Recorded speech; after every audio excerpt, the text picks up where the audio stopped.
Welcome to the next in our advanced tutorial series in GIMP. In this tutorial, we'll show you how to remove noise from photos where pictures have been taken that have a lot of noise in them. And here you'll see we have started with a picture that has a bunch of noise in it, and we're going to remove the noise, and we can do this in many different ways, including going to the filter option, blur, we can do a regular blur, or we can do a Gaussian blur.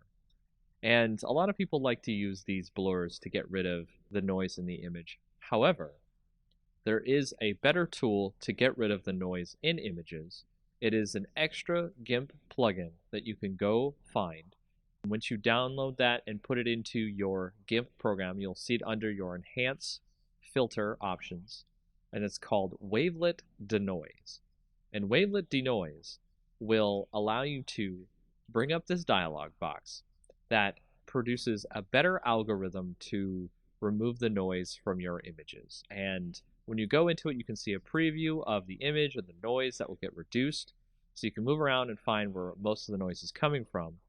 And then you can go down to the thresholds and you can turn up the amount of noise being removed from the image. And you can decide whether or not you want to have more or less detail left in the image.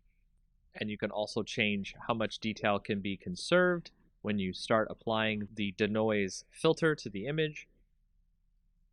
And then you hit OK, and you can see that it has reduced a lot of the noise in the image, and you can tweak this as you like. And there are many other different ways you can do this, but this is probably one of the best ways to remove noise from an image to make it look a little bit better to your clients or to any projects you might have in the future. And that is a quick way of how to remove extra kinds of film grain or noise in your images in GIMP.